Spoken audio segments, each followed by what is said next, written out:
दोस्तों यहाँ पे कंपोजिशन टैक्स पेयर्स के लिए सीबीआईसी के द्वारा इनवॉइस को लेकर के कुछ अपडेट जो है वो शेयर किया गया है।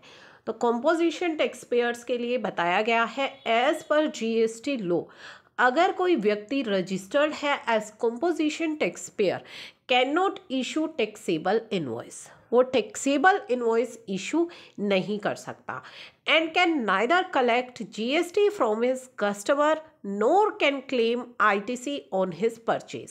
ना ही तो वो अपने कस्टमर से जीएसटी कलेक्ट कर सकता है और ना ही वो अपनी परचेज पर आईटीसी क्लेम कर सकता है। ठीक है, तो उसका जो है कि जब भी आप बिल लेंगे, अगर आप कंपोजिशन डीलर से ले रहे हैं तो ना ही तो वो आपसे जीएसटी कलेक्ट कर सकता है एंड ना ही वो अपनी परचेजेस पर आईटीसी क्लेम कर सकता है। तो ये चीज़ें जो है वो आपको ध्यान में रखनी है।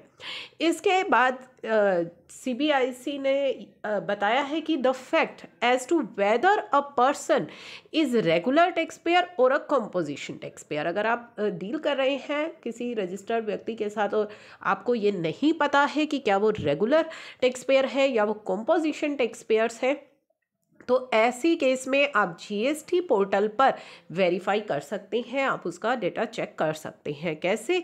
सर्च टैक्स पेयर का आपको ऑप्शन मिलता है जो कि पोर्टल पर ही आपको उपलब्ध करवाया गया है।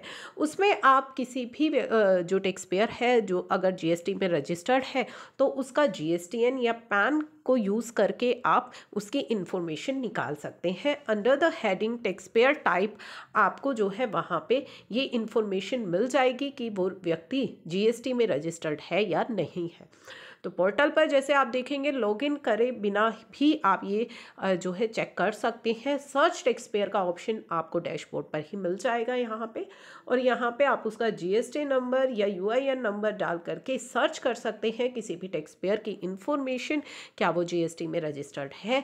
ये रजिस्टर्ड है तो as a regular tax payer registered है या कंपोजिशन टैक्स पेयर रजिस्टर्ड है। अगर कंपोजिशन टैक्स पेयर है तो वो जो है टैक्सेबल इनवॉइस इशू नहीं कर सकता, ना ही वो कस्टमर से टैक्स कलेक्ट कर सकता है और ना ही अपनी परचेजेस पर आईटीसी क्लेम कर सकता है।